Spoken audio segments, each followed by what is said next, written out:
This is where the seed of your beliefs live. This is where the core of your perspectives lie. It's the background, it's the context for everything that you're experiencing consciously and subconsciously. How to actually experientially access that deeper level of your consciousness and make changes where you wish to make changes, which then infiltrate your life, your manifestations. So we want to make the causal body, aka the unconscious mind, part of your conscious experience, so that now you can really wake up and be aware of why you are creating some of the things you are creating in your life. Why do you have the self-esteem that you have? Why do you have the insecurity issues perhaps that you carry? And to really take it to that seed level where it is causing your life.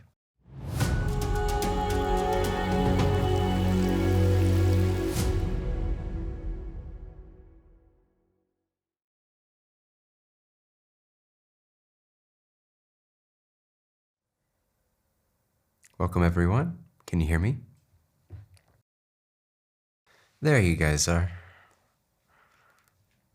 So you can hear me? Awesome.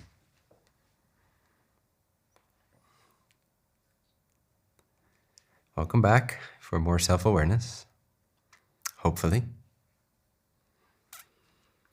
I already see some cool questions here, so I will answer these potentially a little bit later, but let's see what questions might arise for you guys. Obviously, you'll vote up whatever questions you'd like the most. So we'll see which ones get the most votes.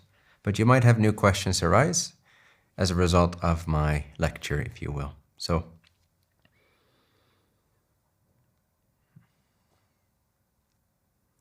let's take a deep breath together.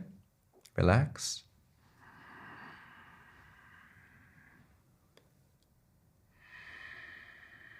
Close your eyes if you wish.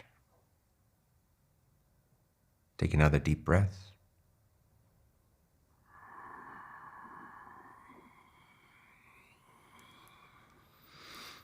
And relax.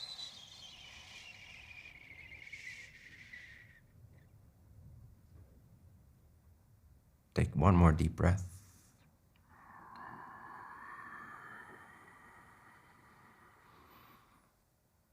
And relax.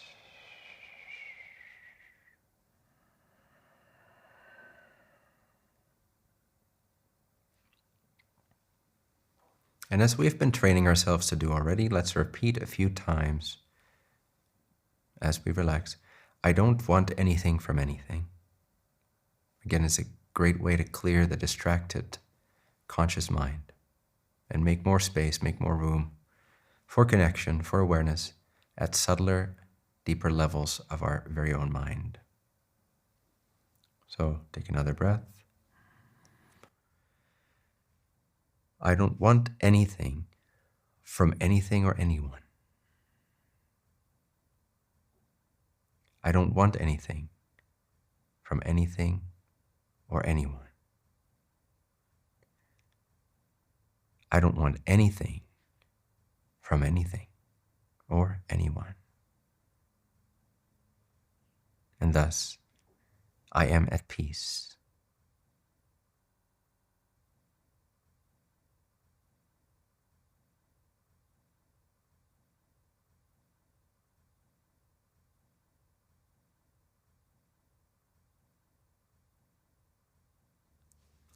Wonderful.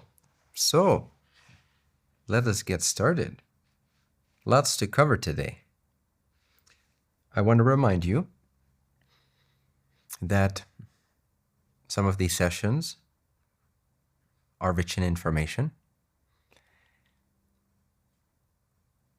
but there is an energetic, vibrational side to all of this, which is equally as important. And words are carriers of energy, in my opinion. They are technically energy. It's what they're made of. So don't feel like you have to follow every single sentence intellectually. You don't have to logically get everything. You will get the whole picture. You will get the essence of what I'm sharing.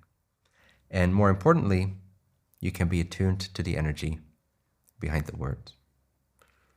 Some of this is going to be a little bit technical. I'm going to see if I can draw you guys a couple of overviews, get some sort of intellectual clarity, a bit of a map going here. And then we can take it from there in terms of how to actually experientially access that deeper level of your consciousness and make changes where you wish to make changes, which then infiltrate your life, your manifestations.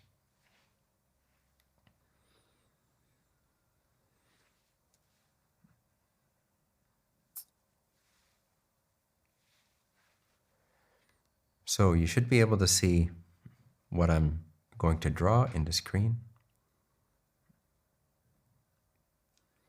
All right, well, you're all familiar with the model of the iceberg in the water. My handwriting is slightly better in real life.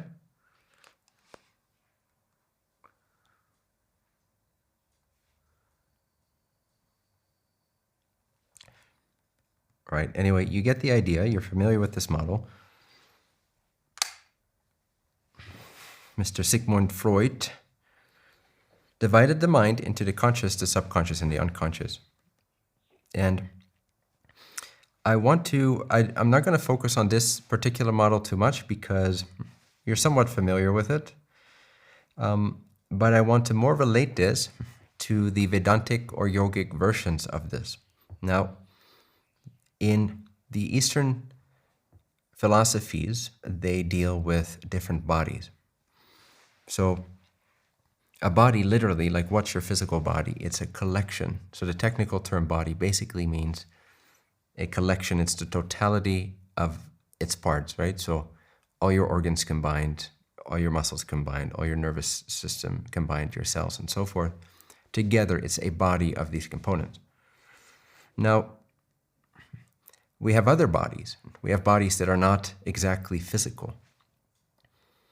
And these correspond to some degree with the model of the conscious, the subconscious, and the unconscious mind. However, it's a more accurate depiction, it's a more technical, scientific denomination of it, in my opinion, to call them bodies, because using conscious, subconscious, and unconscious is a misnomer. It doesn't refer to anything. It's a construct, because something isn't conscious or unconscious by itself. It's conscious when you're conscious of it, and it's unconscious when you're unconscious of it. So to say, well, there is the unconscious mind is very inaccurate, because the moment you're aware of that aspect, is it then still the unconscious mind? So what is it actually? What is that separation between conscious, subconscious, and unconscious? And this is where the bodies, as described as in some of the Vedantic texts, are much more precise, and they don't change. Your physical body remains your physical body no matter where your attention is placed, no matter what you are conscious of. And your subtle body, as I'll explain in a second, remains your subtle body no matter what you're aware of, right? And your causal body, which is what I want to give you guys a real taste of in this session, mainly because this is where the seed of your beliefs live. This is where the core of your perspectives lie. It's the background, it's the context for everything that you're experiencing consciously and subconsciously. So for most people, the causal body, again, I'll write this down in a little bit, and I'll explain more about what each of these bodies means. But just for now, the unconscious mind can roughly be equated to the causal body, but that's not because the causal body is unconscious. It's simply because we are usually unconscious of that level of subtlety within our own minds. But the moment you make it conscious, it's no longer the unconscious. So you can't call it the unconscious mind anymore, but you can still call it the causal body. And it's called the causal body because it's causing everything that you're witnessing in the subconscious and conscious levels of your experience, or in the subtle, energetic realms, and in the physical, tangible, material realms of your experience. So because whatever lives at this very subtle causal body, whatever perspective you have there, whatever thought vibration you hold there, whatever belief you've picked up along the way, it kind of finds its home in that causal body. That vibration exists in that body which is even subtler, it's even finer, it's even more invisible than your subtle body. And so whatever lives there usually goes unnoticed, but it forms the context and the cause of a lot of the things you're dealing with in your life, from your patterns to your manifestations, the themes you're exploring, the things you are learning, the things you keep bumping into. But you can use it, you can begin to use it much more powerfully and consciously.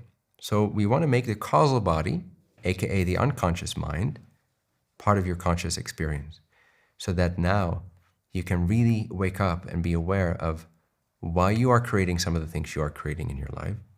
Why do you have the self-esteem that you have? Why do you have the insecurity issues perhaps that you carry? And to really take it to that seed level where it is causing your life. Okay. So let me start a new drawing here.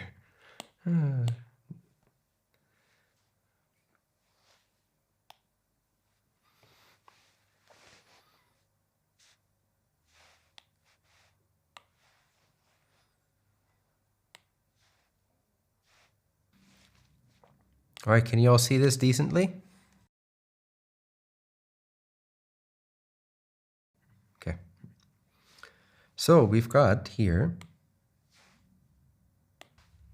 essentially, and this is part of why I wanted to have this session quite early on in our trajectory with Bentinho Life, because this is quite foundational. This is one of the simpler models that helps explain what constitutes a lot of my work. So the different teachings, the different concepts that you're going to be hearing from me, they can be categorized to pertain to one of these levels. So I'll briefly explain. Let's start at the physical. Obviously, you are aware of the physical right now. You're hearing me talk, you see my face, you see the computer screen, you can see your own hand. So I don't have to explain much about that. You have a physical body. With a physical body comes a physical realm, aka what you call the world. Every body lives inside of a realm or a plane, sort of a playing field, right? So the game of your physical body is what you call the physical world. Then, slightly more invisible than this is the subtle body. And the subtle body is essentially what we generally call the mind, but it's a collection of things. It also has the energy centers, the energy pathways. So for instance, when people are working with the meridian systems, or they're doing pranayama and they're breathing light into their bodies and channeling that through different sort of metaphysical veins, if you will, or electromagnetic nervous system type of, kind of like blood vessels, but they're subtle versions of the blood vessels. They're more electric in nature, they're more electromagnetic in nature. So if you dissect yourself with a physical tool, with a knife, you won't find them. But they are nevertheless there. They are part of your overall bodies. So the subtle body is a collection of the energies, the energy pathways, the pranas, as they call it in yoga. But also, it consists of your thoughts, your emotions, and essentially equates to what Freud would call or denominate as the subconscious mind. So it's, when you're interacting, let's say you're having a physical conversation with your physical body, with your physical partner, and that's kind of what you're focused on in that moment. You see their skin, you hear their voice, you're having a physical interaction, and the majority of your consciousness is focused on that physical interaction in that moment. Then you can see, in retrospect at least, how during that you're having thoughts and emotions and reactions, maybe some triggers, things that you feel like desires that you wish to communicate, and you're trying to sort of channel that into communication. All that subtler stuff that's not physically obvious to the five senses, the five physical senses, because you have subtle senses too, but anything that's not tangible to the five physical senses, but you're experiencing in the form of thoughts and feelings and reactions and patterns and different energy activations maybe in your body, Maybe you get angry or frustrated, or maybe you feel greatly at ease because of something your partner said. All these subtler energies, you could say, well, that's the subconscious mind, because you're sort of aware of it. You know that it is there, but you're not really too focused on it.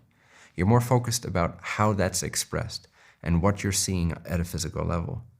But nevertheless, if you change how you feel, or your partner says something and it changes how you feel, you are to some degree aware of that, and you are motivated by that. Your reactions are motivated by the changes in your energy body or your subtle body. So you could somewhat visualize the subtle body kind of like the outline of an actual body, but a little bit less defined, a little bit more like a sphere.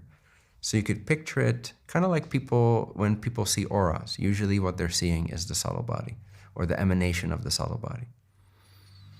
So you can kind of picture it like an expanded electromagnetic type of a body that permeates, it pervades, and surrounds, it extends beyond the physical limits of the physical body. So it is larger, it is wider in that sense as well. Now, I'm not so interested in what it looks like, in the shape of it, in the size of it, in the colors of it, but you can visualize it like that if you want to. I'm more interested in about how do I recognize it in my direct experience, in how it functions, in how it influences my life, in how it's part of my decision-making every day, how it's part of my sense of being. But if you wish to visualize it, you could visualize it as sort of an aura that doesn't start at the outside of the physical body and end at the outside of the aura. It also is throughout the physical body. It permeates it. So if you had electromagnetic eyes, so to speak, you sort of have this Superman X-ray vision, you would be able to see underneath, if you will, or overlapping or superimposed upon a lot of the physical systems and organs, and say the nervous system, the central nervous system, you'd be able to see a subtle counterpart that in a sense mimics or is very much related to that physical manifestation, that physical body. So you would see electromagnetic centers that have to do with the organs, for instance. You would see electromagnetic circuitry that kind of mimics and is overlays upon the physical nervous system. And you would see certain energy flows that could roughly be equated to the blood vessels. So kind of picture it like an electromagnetic copy that exists at a subtler frequency that the physical senses can't typically perceive, but nevertheless, it's just as much part of your consciousness right now as your physical body is. Again, for most people, what's most important to know about the subtle body is that it's kind of like the mind. It basically, if we want to very briefly and crudely summarize your subtle body, I would say it is your thinking mind. Or you could say it's your mind combined with your emotions and your reactions. That's the most important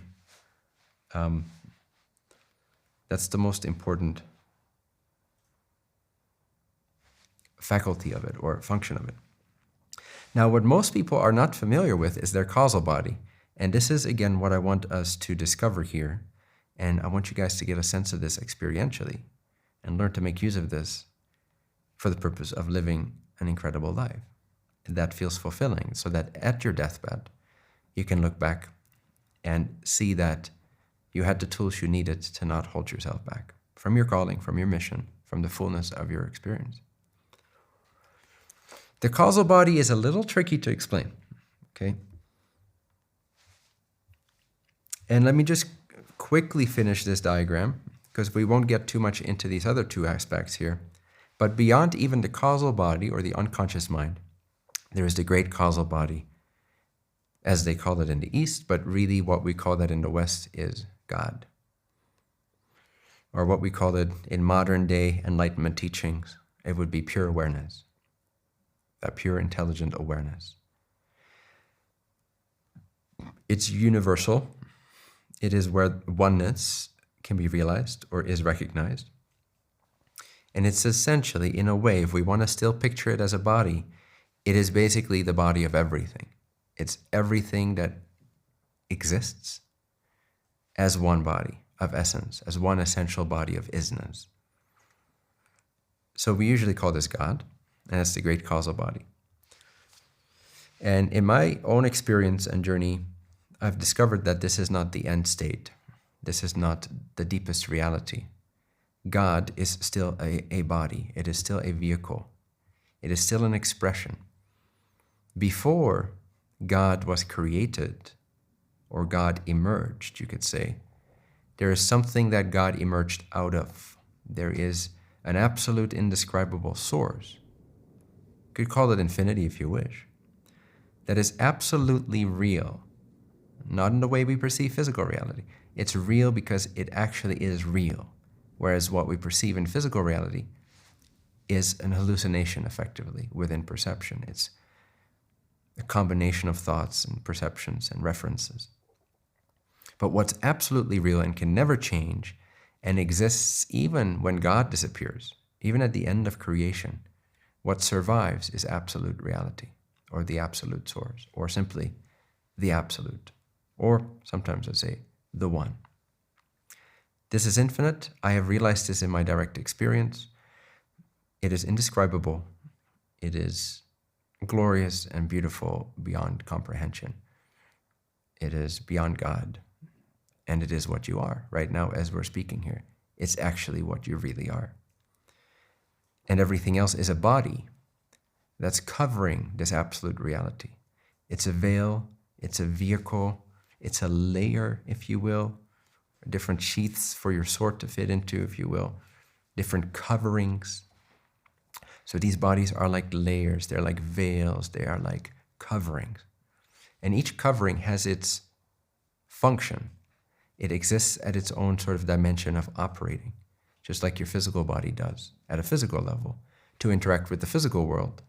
Your subtle body exists and functions at the subtle world. When you're dreaming at night, when you're daydreaming, when you're imagining, when you're thinking, when you're having emotions, when there's sort of these feeling-inspired patterns and reactions, those are all the subtle world that you're dealing with. And you're dealing with that subtle world through the subtle body. Okay, so you could picture the soul as a spark of this infinite absolute source that first manifests as a universal awareness. Then that universal awareness begins to differentiate within its oneness, without ever losing its oneness, essentially. It differentiates itself, it individuates itself into infinite expressions or free agents, of which you identify yourself as one. This then becomes the soul. The soul gets covered then in a causal body, a subtle body, and an even denser physical body. So as an individual soul, whose root, whose essence exists in the great causal body or the body of God, you have on a more relative level, you're dealing with a causal body, aka unconscious mind, a subtle body, aka subconscious mind, and the physical body, aka the conscious mind. So, this very brief overview of basically the 5 primary levels at which you can connect in, for instance, meditation with reality, different levels of connecting to reality, essentially. Now, if the subtle body is, quote-unquote, the mind, it's the thinking, the thoughts, the vibrations that you feel as your thought forms, the vibrations that you feel as the energy through your body that you tend to call emotion, or just energy sensations that are not emotionally charged, when you're doing some energy healing, for instance, or you're consuming some substance that affects your subtle energy flows, all of that has to do with the subtle body. When you're dreaming at night, when you're astral projecting, stuff like that, imagination, it all deals with the subtle body. Then what is beyond that? What is the causal body? I'm going to put this away for now. I think you got it. So, and this is where I want to take you here experientially. Obviously, I'm going to explain it intellectually as well, but see if you can tune into this, because each of you is already able to bring your awareness to the level of the subconscious. I'm convinced of that. All of you can observe your thoughts if you want to. Now, when you're too interactive with the physical reality, and you kind of forget that you even have a mind, you're just reacting to physical objects, people, circumstances, events, then the subtle body goes to the background and it becomes your subconscious mind. However, it's fairly easy for each of you, I'm sure, to bring that subconscious mind back into your conscious focus, usually in the form of witnessing your thoughts, being an observer to your emotions, which allows you to be less reactive, because what you're doing is you're taking your awareness and you're shifting it to a subtler, more masterful level of self. Every time you go deeper or subtler in your awareness of yourself, you are entering into a state that has greater mastery of yourself automatically. And obviously this is what we want, no? So you're all aware of the subtle body, thoughts, emotions, and so on, energy, sensations, sort of psychic sensations as well. Like you can begin to sense things. Like I'm looking at a camera right now, but I can feel the camera within my mind. You could say that's kind of what it feels like. I can feel the features of the camera. I can feel the weight of the camera. Without touching it, I can feel it in my mind. I can feel the texture. I can feel how the blackness and the matte versus the glossy blackness refracts the light differently. I can feel its interaction with gravity and so on. I can feel that in my mind, if you will. I can feel that in my subtle body. Does that make sense? You know, have you ever had like a clear sense of an object outside your body, or, you know, telepathic type of a download or communication with someone else? Or even if you're walking into a room and someone is really depressed and you were really happy before you walked into the room, and now you kind of feel like you should lower yourself or keep yourself small because this person gets really sad about your happiness. Or like all that energetic communication, even without verbalizing through the physical body, it's all you sensing and interacting with your subtle body. But you see how it's better to call it what it is, it's a body, than to call it the subconscious mind, which just doesn't make sense, because when you're conscious of it, it's your conscious mind. When you're unconscious of it, it's your unconscious mind. So what does it mean? What is the unconscious mind? It's just a construct. It doesn't exist. If you're conscious of all parts of your mind, then do you no longer have a causal body? Yes, you do. But do you no longer have an unconscious mind? Correct.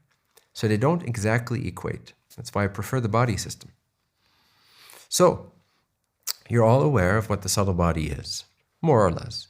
Now you can become more clear on your awareness here. But let's proceed to the causal body.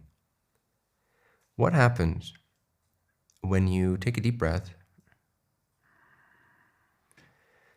and you give up all thoughts?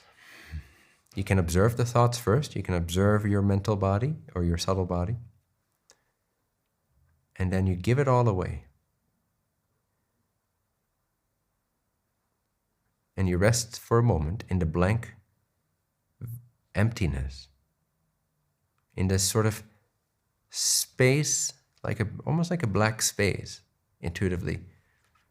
Not black as in dark or whatever, but it's like empty of things. So this blank space that remains when you don't think for a few seconds. That is the causal body. Very simply put, if you want to experience the causal body, go to the threshold of the subtle body, see what you're imagining, your daydreams, your sort of scatteredness in the mind, your thoughts. Harness your focus for a moment, harness your will, and settle down in yourself, in the presence of now, in that place, for lack of a better word, in that interior place where the imagination ceases to be, stops, even if just for 5 seconds. And where your intuition, you're starting to sense, you're starting to become aware of a space, essentially, or perhaps a blank state of mind, where you're not interacting with the thoughts. There might even be some thoughts left over. You know, you can either stop all the thoughts completely, basically temporarily suppress the subtle body completely, or ignore the subtle body completely, and then naturally your awareness goes to the depth of the unconscious mind, or begins to touch upon the causal body. Or even if you do have some thoughts from the subtle body, some imagination, some reference points, some emotions, but you can remain undistracted by that and see that there is a space that contains these, that allows for these imaginations.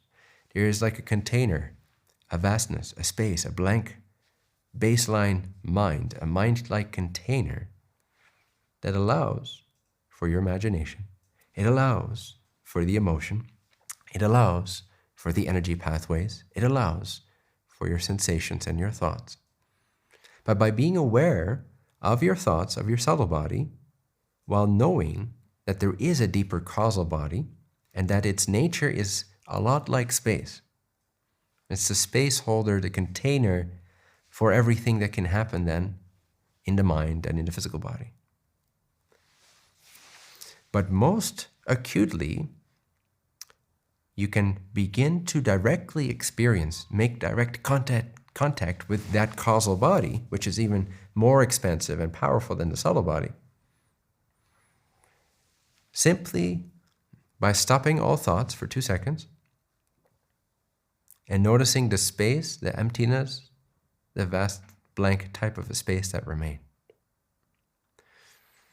And often, spiritual practitioners make the mistake of thinking that this is enlightenment, or that this is absolute reality, or that they have transcended the mind.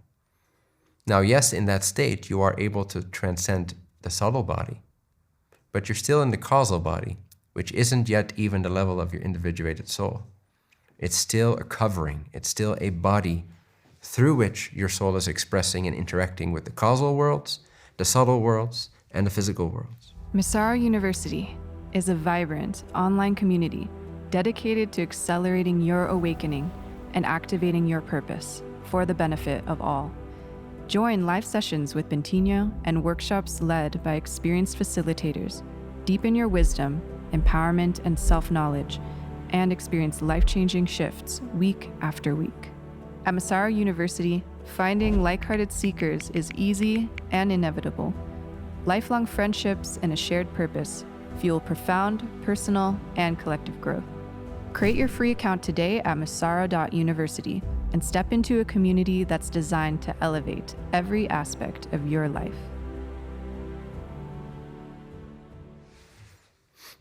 So the causal body roughly can be visualized as the space, the basic space of mind, which allows for all the thoughts and emotions and interactions and so on. Because without a space, in a sense, how could all these things be enabled? How could all your thoughts and emotions be taking place? Where would they be taking place?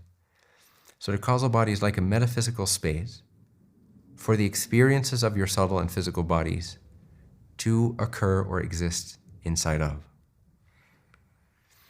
Every time we go subtler, we go one level subtler in terms of the bodies, we're also going one step more powerful. We're going one step closer to God. We're going one step closer to self-realization. We're going one step closer to enlightenment. We're going one step closer to self-mastery. And this is evidenced in when you're just reactive, when you're on fire, when you're angry, when you're upset, when things aren't going your way, and you're just reacting to the physical components of your life. You don't feel like you have much control at all. You don't feel like you have any contact with peace. You don't feel like you have any access to clarity. You don't even really know what you want anymore. Or if you're just reacting, or if you're truly connected to what you desire. You don't like who you are usually. Obviously, extreme example, but we have that on, weekly basis, most of us. So at least moments like that. So when our consciousness, when our soul is completely indulging in, completely forgetting itself and engaged, engrossed, attached to, unified with, conflated with, when there's the soul and it's completely absorbed by, it's completely conflated with the physical body and the physical mind, the conscious mind, you have zero mastery. You cannot change what you are at the level of. You cannot change physical reality significantly using physical reality. It's a very slow process. Yes, you can take a hammer and hammer a nail down into a piece of wood and build a little structure. So to a degree, you can use physical matter and physical actions to create physical things, to alter physical reality. But before you start hammering a nail into a piece of wood and building a house, which is a physical activity, you have to have the building plans, which are subtle. You have to have the intention to want to do that, the desire, the reason for it, which is the subtle body. So you see, without the subtle body, nothing in the physical world would ever happen. So the physical body and your physical world, your manifestation, as they call it in law of attraction work, your physical manifestation and your physical body and everything that happens at that level is coordinated, it's incentivized by the subtle body. And everything, or you could say roughly your mind and emotions and patterns, but everything that's being exacted, that's being executed on your subtle level, or in your subtle body, or by your subtle body, by your mind, by your emotions, everything you're feeling and emoting and imagining is incentivized by something even deeper that most people are completely unaware of that they have. And this is so beautiful to become aware of, even though this dissertation is somewhat technical and intellectual.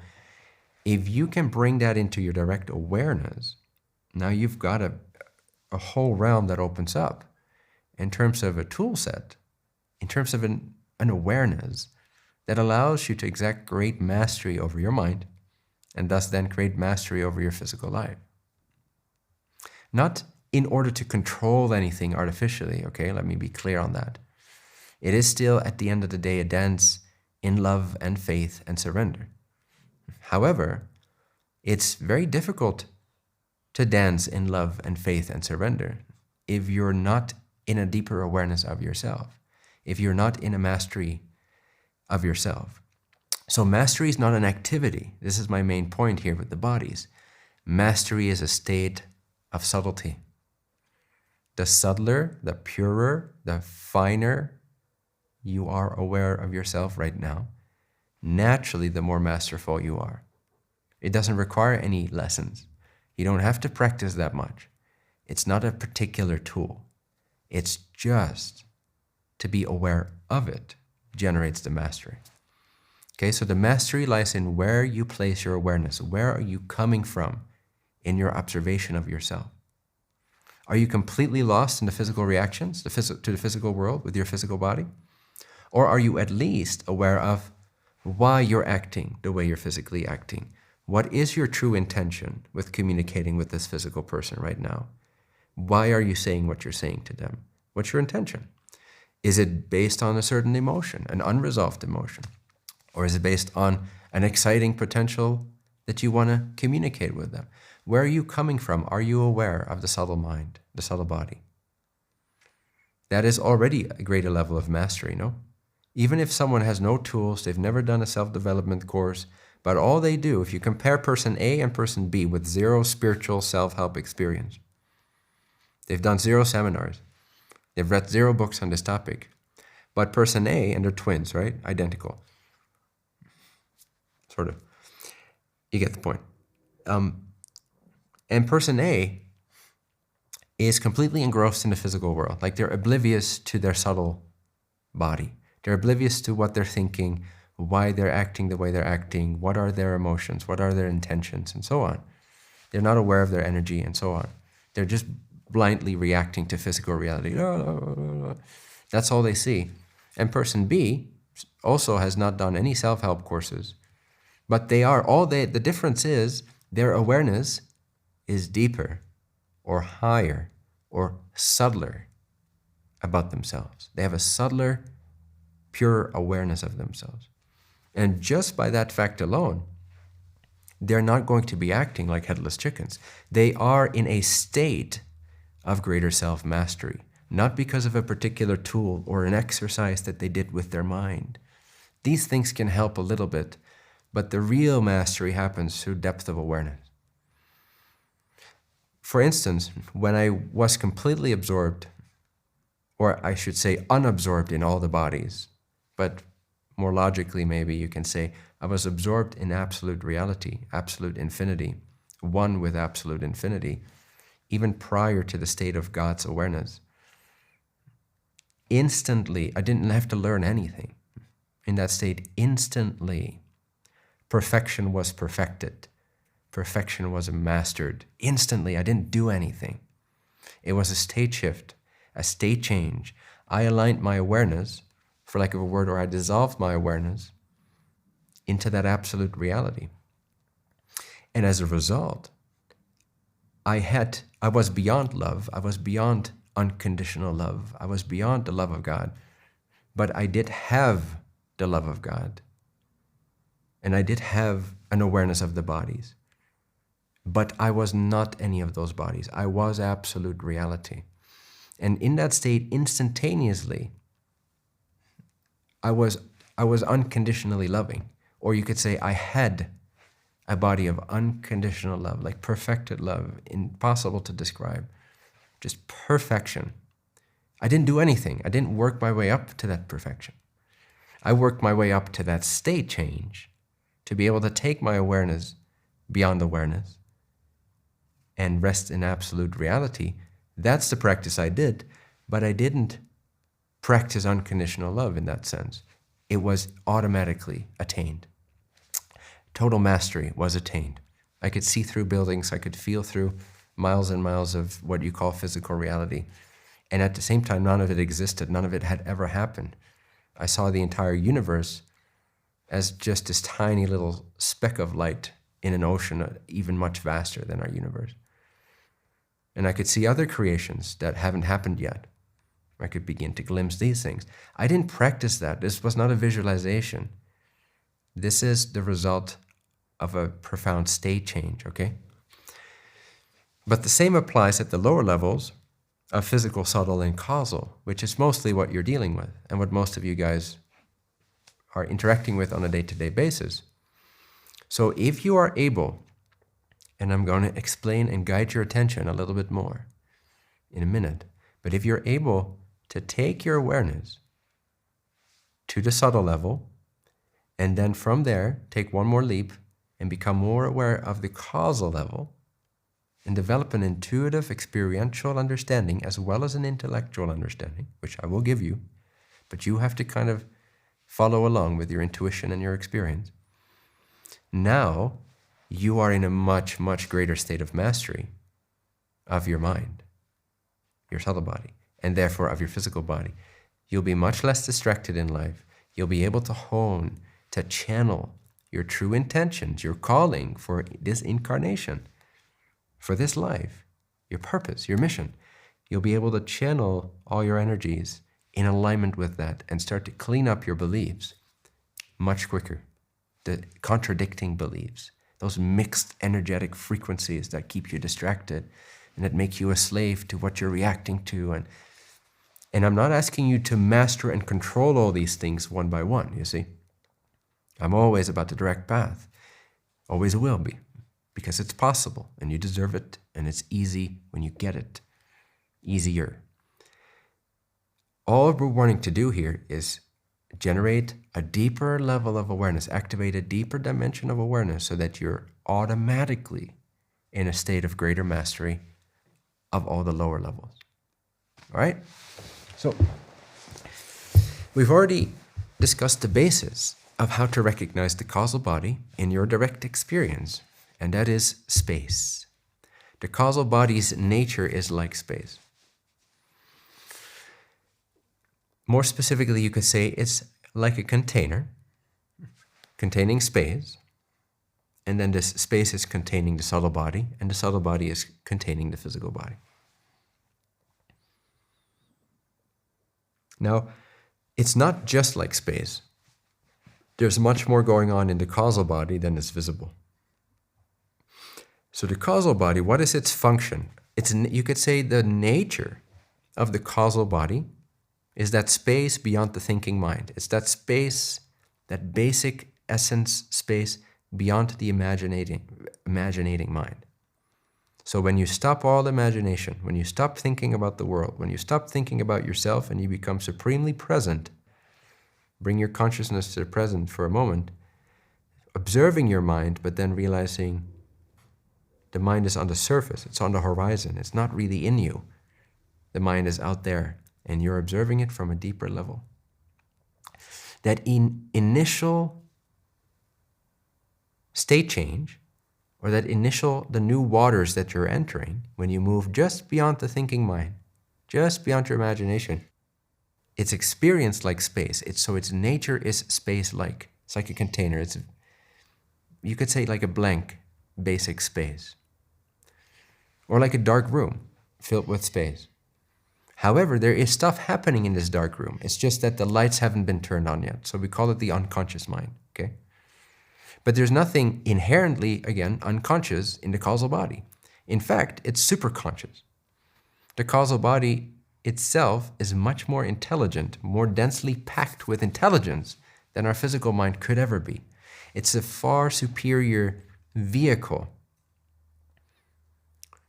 And it's causing, and now we're getting into the function as opposed to the nature of the causal body. The nature is like space, but the functioning of the causal body is kind of like seeds planted in a soil. And when it first starts to germinate and sprout, you could say, oh, well, that's the subtle level of a manifestation. And then when it's fully ripened into a tree and it's giving fruits, those fruits are the physical results of all the processes that came before. So if you imagine the causal body like a spacious room with the lights turned off, that space which remains when you stop thinking, and it just kind of feels like a dark, not negatively dark, a positively dark, really, or neutrally dark at least, blank, big room, almost, like a space. I'm sure some of you have touched upon this in your meditations, but I do want you to know this is not absolute reality. This is not enlightenment. No offense. This is very useful. It's a high level of consciousness, but it's not equal to enlightenment yet, which is important to know because then you can unstuck yourself and go even deeper and truly liberate yourself and enter into what you're seeking.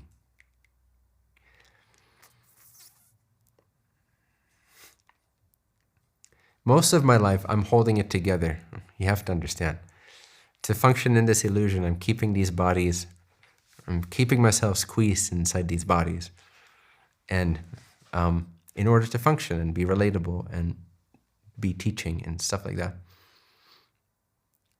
Anyway, but ultimately you can transcend those bodies and you can at will step into a river, scratch that, step into an ocean of indescribable bliss, love, purity, clarity, pristine clarity, oneness with all things. And beyond that, absolute, infinite, indescribable, never happened, never was created, before all time, before even God, absolute, indescribable, endless perfection. So, with enough interest, you can attain those levels, okay? But the purpose of this talk, there will be other talks about this, and once we sort of launch and kickstart the university, there will be different levels, teachings, and courses, and all that, for those that really want to take this to another level. But a very important missing link for a lot of meditation practitioners and a lot of spiritual seekers, a great missing link is their understanding, their recognition of the causal body, and their utilization of it. So let's go back to the function of the causal body. And if we pull up my diagram again and go to page 1 so I can see it too, or that. Nice. Is this how they view it? Okay, it's mirrored. Okay. On my screen, all the words are backwards. All right, sweet. So if I say the physical is on the right, is that correct for you guys too? Right? Cool. So the physical, I depict it as simply a square. kind of representing physical reality, like an object, like a square, a block. Then the subtle realm is more like water, it's more like energy. So I depicted that with the idea of waves, wavelengths, or water waves, if you will. It's subtler, right? It's not as dense, it's not as physical. It's of a subtler nature. It's more malleable. It's a little bit more dreamlike. Then there's the causal, which I depicted as, maybe you don't know what this is, but it's a perspective. It's a point that has a view, you see? So it's a point of view. Now again, the causal body's nature is more like a spacious, dark room. However, its function is more like what I drew here, which is a point of view. So what exists inside of this dark, not yet fully illuminated, hence unconscious mind, room? What exists inside of this dark room with the lights turned off? What would you see if you were able to turn the light of awareness more purely, in a more awakened state, onto this causal unconscious mind body? What would you see? You wouldn't see physical objects. Just like when you're looking into your thoughts, you don't see any physical objects because it's a different level of expressing reality. It's the subtle level. But we are able to recognize thoughts even though they don't have physical properties. Although they do have electromagnetic charge. So if you want to call that a physical property, maybe. But that's as far as that goes. But you can recognize the subtle body, but the causal body, that's where people draw a blank. Or that's where in teachings they fall asleep. Because the energy is guiding them to the causal body, which they have equated with the unconscious deep sleep mind. You know, a lot of people fall asleep during seminars and spiritual transmissions and discourses. It's because their awareness is starting to activate that causal body awareness, but because they haven't trained themselves yet to maintain awareness, which you can even do during deep sleep, by the way, with enough practice, you can be aware not only of your dreams, but also of a deep sleep state. You can be aware that you're unconscious, which makes it no longer unconscious. You can still exist during deep sleep. And by the way, this is a great confirmation. If you ever have that luxury of experiencing awareness of being during an unconscious state of mind where you're in deep sleep, few things are as confirming or affirming that your awareness truly never changes and that your awareness is truly always there. And then you'll know that even if I enter into a coma, even if my body dies, I still am. My I am still exists. This is a high-level practice, but it's possible. I just wanted you to know about that. So the causal body can also be equated to the deep sleep state. The subtle body can be equated to the dreaming state. And the conscious mind, or the physical body, obviously, is part of your, what we call waking life, but it's really the most sleepy state in some ways. And the causal body is more of a superconsciousness than it is an unconsciousness. Because so much happens there, everything gets directed. It's the director of our movie, of our life. It's the director of how we feel as characters, how we think as characters, and it's the director of what experiences, what scenery, what manifestations, what locations we're going to experience. All of this is being directed from the causal body. So you can imagine how important it is and what a missing link this has been for humanity to not know about this level of themselves, to not be aware of it on a day-to-day basis. And I want to give you the capacity to begin to touch upon this very subtle level of awareness and step into that greater mastery and begin, it will be a gradual process for most, begin to turn the lights up on this unconscious mind. And there are some metaphysical parameters in place that likely won't allow you to see all of it, at least not most of the time, maybe in glimpses. But that is for good reasons, so that you stay focused on this physical incarnation. Because in the causal body, there's also the memory of other parallel lifetimes and so on. And this can be distracting to the lessons you want to learn here. So there are, for most people, there's a veil of limitation in place. This is a bit of a metaphysical topic, but this is here to help you stay focused on your purpose for this incarnation, for your learning, for your expression in this incarnation. So you're not going to get full access to the causal body. You can access its nature, its space-like nature, free of the thinking mind. Okay, by all means, you can abide in that. But in terms of its functions and its contents, you probably will not be able to turn the lights up in this room completely. You might be able to have a little flashlight and like spot this little thing in the corner and like, oh, no. So it's more like a gradual adventure of excavating what is hiding in this beautifully powerful, space-like dark room of the unconscious mind or the causal body. So what is there? It is perspectives. It is points of view. So if the great causal body here in this diagram, which represents pure awareness, the total field, that universal God essence, like the ocean, if you will, if we call that the view, if that pure awareness is the view, without points, it's the complete view, then the causal body is where points of view begin to materialize themselves, begin to function. And this is creating partial views, partial timeline experiences, a heightened sense of individuation. I am this and I'm not that. I see it this way and not that way. This is what serves me and not that. The view of God doesn't have this. It's universal equanimity. It's complete equality, richness, even equal brightness all across the board. God doesn't have a point of view. You have a point of view. And this is existent in the causal body. This is what's there in that space. So, but how do you visualize that? How do you see a point of view? Because it's even subtler, it's even less visible than your thoughts. And this is why most people have difficulty changing their belief systems. This is why no matter how many teachings you follow about law of attraction, manifestation, self-help, why it's still at the end of the day, why some perspectives are so stubborn that they continue to create and dictate and direct your personality, your character, your emotional reactions, and ultimately your physical manifestations. I don't want that for you. I don't think that is a high enough aim.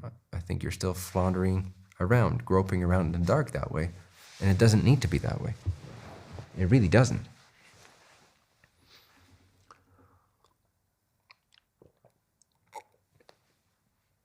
So what we're really talking about here, my friends, is a high level of manifestation, okay?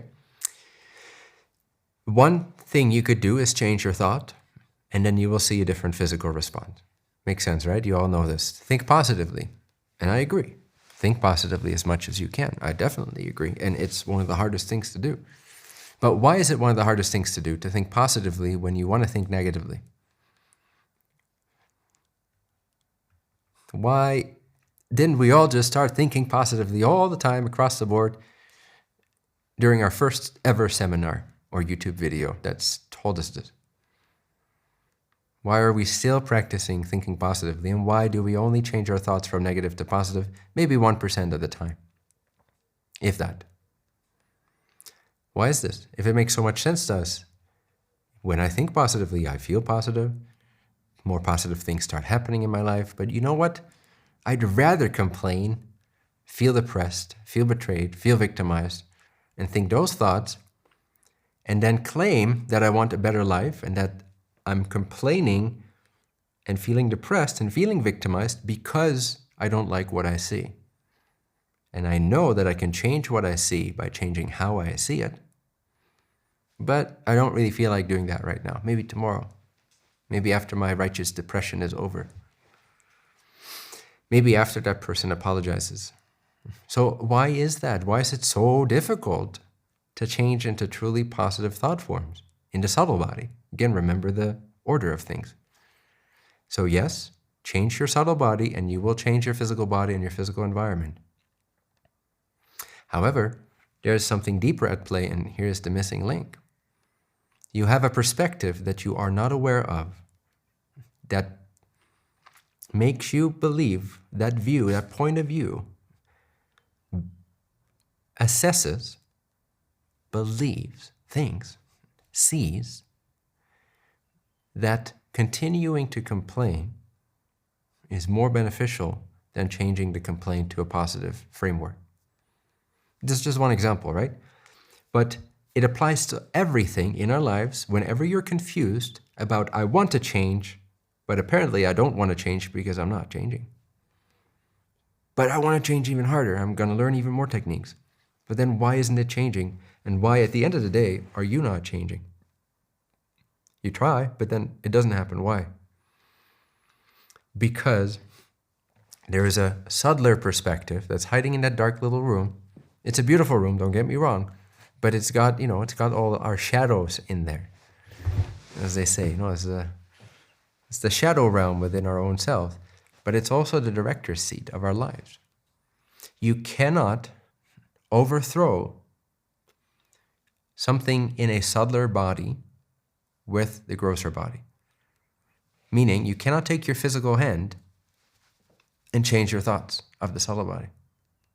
But you can change your subtle body, your thoughts, and move your hand in a different way. Similarly, at a deeper level, another quantum level difference, you cannot use anything in your thinking mind, law of attraction, this, exercise, that method, visualization, imagination. You cannot use that to change or alter or fix what's in the causal body. Not directly. Now, if I use my physical body long enough in a certain way, I'm going to change my thoughts. It's going to sink back down into the subtle body. If I continue to think subtle, positive thoughts, that will begin to sink into my point of view within the causal body. It's going to affect my deeper unconscious perspective over time. So you can exert an inverse influence. You can take the grosser levels to influence the subtle levels, but it's a very slow process and you cannot immediately overthrow them. However, the other way around, you can instantly overthrow your reality. So using the causal body, and this is subtle level teaching, admittedly, this is not your everyday casual Netflix episode. This requires some attention span of you. It requires some interest, some investment in your own life. To pay attention long enough to get this, to get it to click in. But when it does, my friend, you will be able to overthrow your mind, your character, your personality, your emotions, how you feel about the same events that you felt differently about yesterday. You can change all that. And consequently, your physical relationships, your physical life, your physical manifestations. Have faith. If you have faith the size of a mustard seed, meaning this tiny little seed contains the whole picture. The seed in the causal body, the seed perspective, contains all the thoughts and emotional reactions and the mental strategies and the egoic tactics that could possibly happen in response to all these physical stimuli and all of that, if you look at the diagram, is contained within that point of view. Your whole physical and subtle body, they're all meeting in this subtle perspective, this point of view inside of the divine view of total equanimity and oneness, which is an even higher goal, and that's more closely akin to enlightenment. But that's for another day.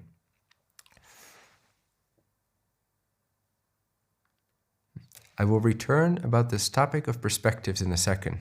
I want to address one more beautiful bonus point or side note when it comes to the causal body for you guys who are meditating. You can stabilize in the causal body. The causal body really lends itself as a stabilizer of your focus and meditation. What I mean by this is it's quite easy to focus on something in the physical world, right? Like here, it's an iPhone or a lighter. It's static, it's a stable object. I can put it on a desk and I can stare at it for an hour if I wanted to. My distraction is not about the physical. I will be scattered in the subtle body. Now, if I'm trying to meditate and generate focus and concentration and mastery purely using the subtle body, meaning my mind, my imagination. It's very difficult to hold one thing in place. It's not stable, it's scattered. I could choose which object even to pick in the subtle body. What should I even imagine? What's more powerful of a meditation? However, when you get in touch with the causal body, not only are you stepping it up by an entire quantum level, by an entire dimension, but also, if you focus not on the content of the causal body, but on its nature, meaning when you stop thinking, you're stepping into the causal body with your awareness and you're noticing this beautiful, neutral, peaceful, deep sleep type of a space, but you're conscious of it. You're beginning to be conscious of that deep, peaceful space.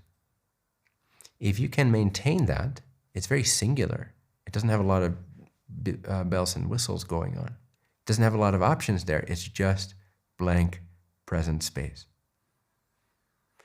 You can use this in your meditation to transcend the subtle body, to become more masterful over the mind, naturally, not through practices, through state change. That's the only practice. Taking your awareness to a deeper level here. So once you find that experiential connection, that recognition of, wait a second, where my thoughts end, space begins. Now you can begin to focus on this space, or sort of hold on to it subtly, very gently, stay with the space. And then another thought will arise, a little imagination tempts you out, and that's fine. Just recognize it's coming from space, it's enabled by this space, and when it stops, what's left again is the space. This is a very powerful way to stabilize yourself in meditation and gain a lot of the powers or focus or mastery that is inherent in the causal body, aka the unconscious mind. But it's no longer unconscious. You're beginning to be conscious of this level of the mind, this body. So you can use it as a meditator to stabilize your focus, to greatly enhance your meditations, and to prepare yourself to stabilize yourself for a recognition of a complete, powerful, unified energy, that light of awareness itself. This is the platform to jump off of. This causal body is the platform to jump off of into the great causal body, or the God state. Again, maybe sometime we'll talk about that distinction between the causal body and the great causal body. If you really want to, then we can do that at some point. Feel free to request it. But again, the focus here is to first stabilize you on the next step, because all most of us know is the mind, the rattling mind, our emotions, our patterns. I'm going to try to change my reality, and then I'm reacting to this, and I have my physical life, and I want this and that. That's what most of us know, is those two lower bodies. You're going to benefit greatly, even if we can't call it enlightenment quite yet, but nevertheless, you're going to illuminate yourself that much more by becoming experientially familiar with this space-like, deeper body. Just by resting in that space, just by becoming aware of that subtle, deep, intuitive space, that dark room. It's beautiful. It's a peaceful dark room. Again, nothing negative about that darkness. It's just there is no light of awareness there yet. It's not specifically illuminating all the perspectives and beliefs that are hiding there. But they are, don't worry. But its nature is like space. So, that is a side note for you meditators who want to sort of ascend on those levels and stabilize, generate stability in your experience, in your life, mastery. Because even if you access just that causal body, at any given point during your life, whatever happens, you could go there. It's not the God state, but it's closer, it's higher, it's subtler, it's purer, it's finer, it's more powerful. It connects you to great stability. You won't be swayed and fooled as easily by all the bells and whistles and trinkets of subtle and physical bodies and worlds. So why not stabilize in the presence of empty space? It's not the absolute yet, doesn't matter. It's a great step up. It's a great step up. Stabilize yourself. This will harmonize your energies, The subtle body will begin to heal. It will begin to strengthen itself. And over time, you're going to be able, in this space, to more and more directly play and alter with the contents of that dark room. You can begin to shine your flashlight of awareness on what's hiding in that beautiful space, in that peaceful nothingness. What's hiding there? What's this space holding? And you will find it's those subtle, seed-like background beliefs, those points of view, those ideas that you picked up. It's the realm of ideas. But you would say, okay, aren't ideas part of the subtle body? Like, oh, I have an idea. It's a subtle level of the idea. It's the seed level of the idea. It's where it first begins. God has no idea. God has no clue. God has no idea. It has omniscient awareness, but it has no idea. Ideology, creation begins. Specification begins. Differentiation begins. At that seed level where thoughts first are born, in the form of an idea, a perspective, a point of view, a possibility, a potential thing. So what you find there is very subtle, even subtler than electromagnetics. Little nebulae, belief systems, points of view. If you can alter something there, it will alter your subtle and physical bodies and world experiences.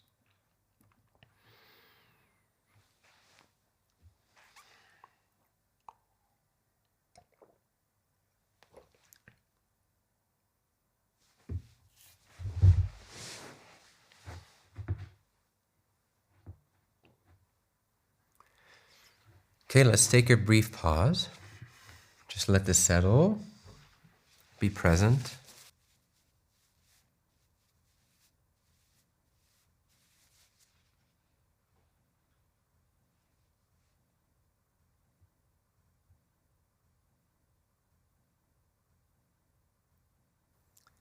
Forget everything I just said.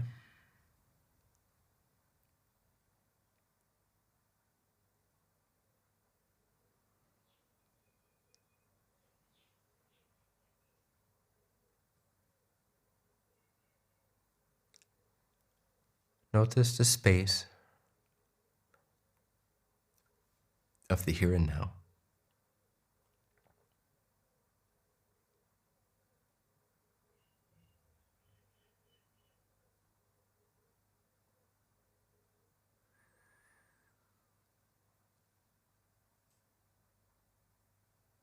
See that the thoughts and imaginations, the images, and also your sensations are happening inside of this space, this room, this greater body.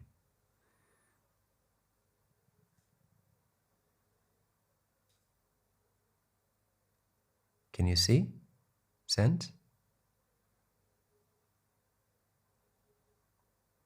It's so obvious that the next thought that you're having, maybe your thought right now about my voice or what I'm saying, if you are aware of it enough, you can see that it's arising in a space-like state. Okay? Almost like a deep sleep-like, space-like state.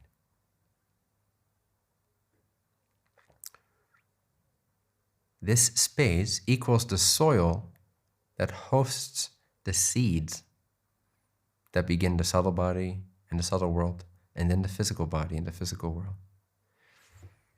So again, if we're talking about manifestation teachings here, trying to manifest your reality differently, trying to make changes, create your own reality, all that stuff, it becomes much more powerful and at ease, less stressful, when you begin to apply this gently, subtly, with balance, with love, with acceptance, at the causal level. When you can start to sense that you have a core perspective, a core assumption, and here's where we're getting to the topic of assumptions. Whatever you assume is true will be planted in the soil of the causal body, as a seed, as a point of view, as the very core of your perspective. And then it will start to show up in the form of thoughts and emotional triggers and emotional excitement, perhaps, and reactions and patterns and habits and destructive behavior or constructive behavior, either way. But everything you're seeing in your psychology is the result of a deeper, seed-like, planted assumption that lives in this beautifully peaceful, dark, space-like room of the causal body. Just knowing that this is how it works already liberates, already gives you greater mastery, you see. Just having access to this missing link, and it's no longer a missing link. It's now filled in. It makes sense that this is what the unconscious mind is, that this level exists at all times as the background of everything you experience, that everything you know and see and think and feel and struggle with and want and desire and fear, all of that has a root in a slightly deeper, subtler level than the mind as you know it. And you can become sensitive to this, intuitive to this, and begin to change it. How do we change an assumption? Well, you assume differently. Easier said than done, asshole. Well, yes, maybe. But now having this awareness will greatly help you to make this change, because like I said, it's not really a doing. Mastery and the ability to change your reality comes from the state that you're in. It's not by what technique you've practiced, not as much. You could have less experience in manifestation techniques than person A, but have faster, more holistic, more balanced, and more powerful results than person A if you're in a deeper state of consciousness than person A. Okay, so it's not about the individual trainings and techniques and methods. That's all secondary. It's about the state of awareness you're coming from. So what you want to train is the heightenedness, the clarity of your awareness. How present can you become right now?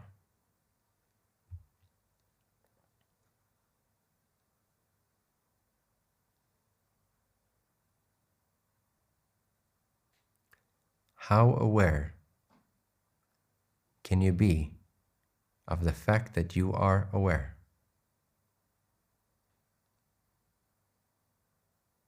Can you heighten that?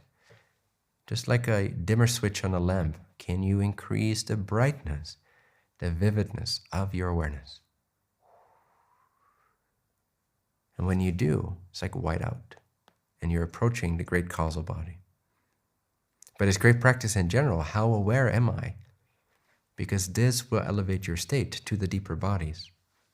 And then, like I said before, with my personal experience and an example, mastery is automatic. It's not a doing. Mastery comes from the state that you're in. So, the more clear, heightened your awareness is, the easier it is to make changes. The more power that you have over your reality, over your experience. But let's say you have an assumption that, what's a good example?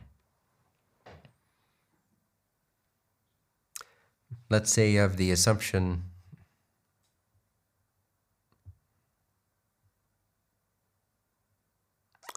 people don't love me unless I'm performing well, or unless I'm doing what they want me to do, or unless I'm likable in some way, shape, or form, or unless, and this one is toxic, unless I'm nice to them. Niceness can be very toxic.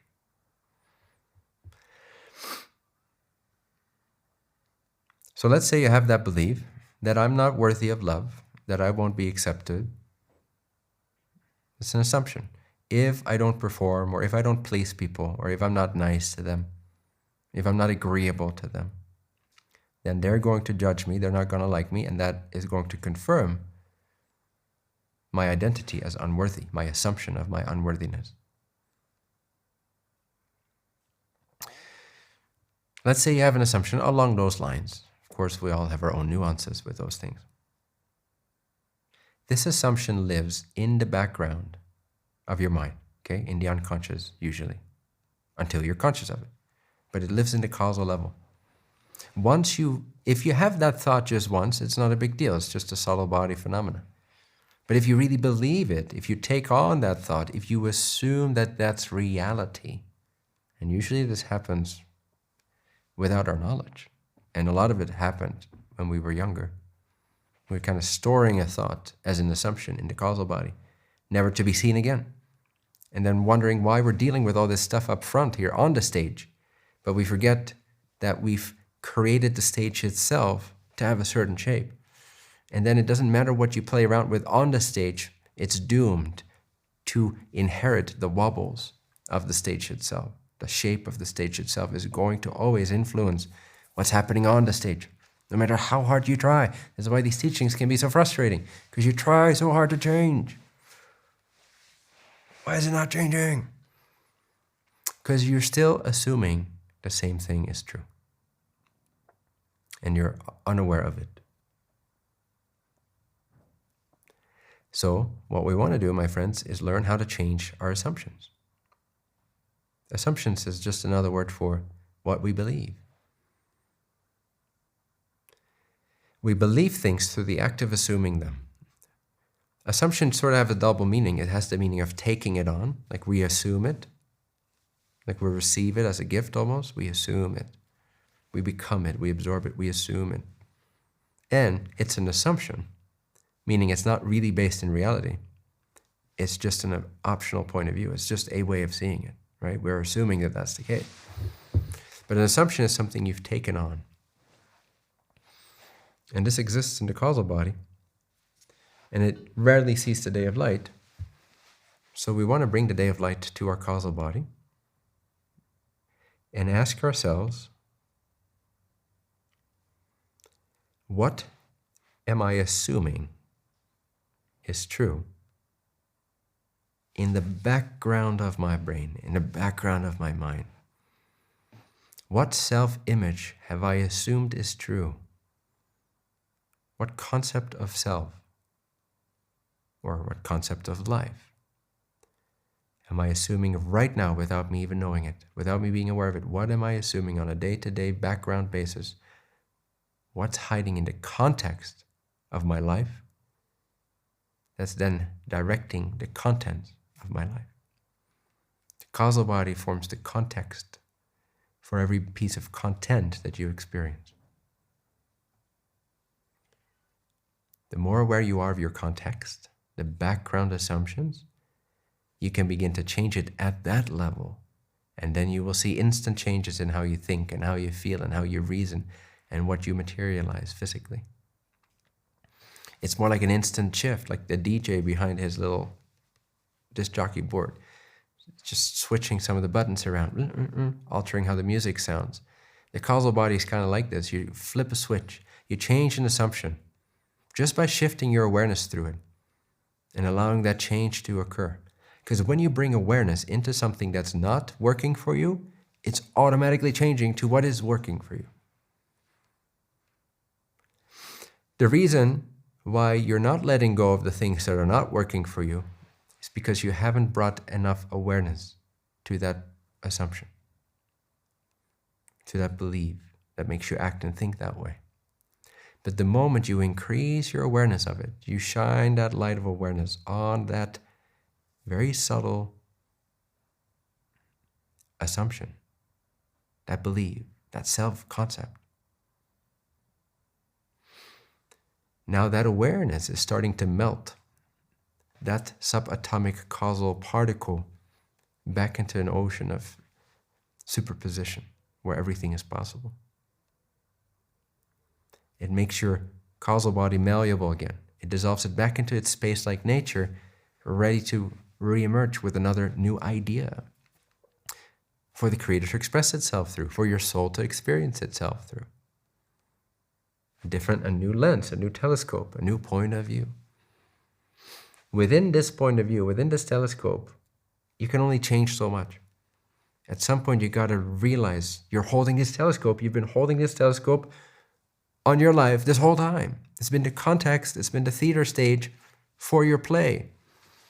Once you're aware of that, like, holy, I'm actually carrying a perspective this whole time, and I've been living this thing out inside of this perspective. I've been trying to change this perspective from inside of its perspective. That's the shift at the causal level, where you can see beyond the perspective itself that's causing your life. And now, this awareness, usually it's enough to dislodge this assumption, to begin to dissolve this belief. And then you start to see real, effortless changes in your life overnight. But most importantly, you know yourself better and you feel differently as a result. But also materially, relationally, you're going to see differences very fast. And that's just not, it doesn't work that fast when you're only changing one thought at a time. It's a good start. It's good to think positively. It will change the momentum. But if we're talking bigger themes in your life, larger patterns, more pervasive, persistent, stubborn patterns, stubborn beliefs, you really want to go to the causal level with this. If you kind of like your perspective, but you just want to tinker with it, you just want to upgrade it, you just want to make it feel more positive that day and not enter into a negative mood, but you don't mind the theme, the hallway, the stage that you're on. You don't mind your present context, you're excited about it. Then by all means, don't change what's in the causal body.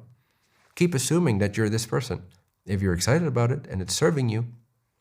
But if you want to change the whole character, the whole person, or a big chunk of it, or the entire theme that you're exploring, and you're done with that victim state, or that this, or this relationship pattern, now, you're not going to be able to do that with just a positive thought. Unless you do that consistently, 24/7, for many, many, many days in a row, then the causal body can change in response to tinkering with the subtle body. But it's much more powerful to become aware of this core seed-like background assumption that's hiding in this dark room beyond the thinking mind, and develop an intuitive sense of those subatomic, nebula-like, cloud-like, even beyond electromagnetics.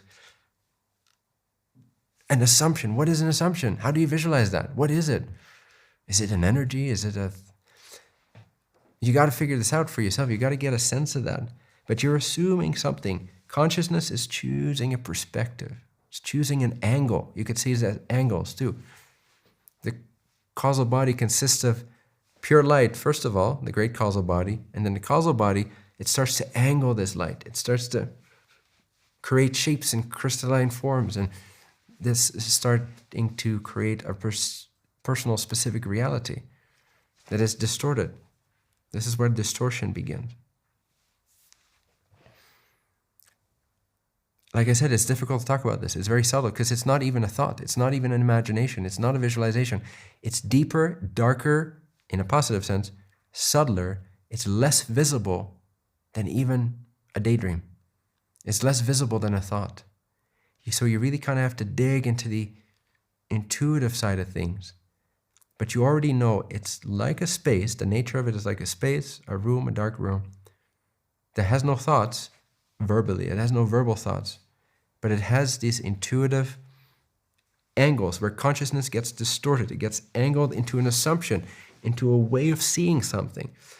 If you can begin to be aware of that, my friends, you're going to be able to make these changes at a core level and just watch the movie change. You're truly then in the director's seat. You're no longer the victim on screen who has forgotten that he's written his own character on screen. I'm like, why am I this character? Well, you bloody wrote it. So it really puts you back in the director's seat of the movie of your character, and then the movie of the scenery and locations and physical manifestations as well. So you see, this is powerful stuff. It's not for your average Netflixer. So I thank you for your attention span. And this will sink in more, especially if this is the first time you've heard it. It's tough. It's subtle stuff. But it will sink in. So if you get the logic of it, if you start to visualize this existence of a physical body, a subtle mental body, and then an even deeper mental body, which is the causal body. And if you can have that visualization of it, you can begin to allocate, hey, what belongs to what? This is a physical experience. This is an imaginal energy experience. And then there's this subtle, intuitive, instinctive, almost unconscious experience that's coming from this dark, blank basis. And can I learn to manipulate, to steer, to guide, to shine a light on that? Become aware of what you are assuming is true to begin with, because everything else is just chatter inside of that stage. You got to change the stage if you want to make significant change. And this will lead to significant change. Be forewarned. When you change your assumption to a positive one, for instance, your life will change. Okay? You will be a different person. Thank you for watching this Bentinho live session.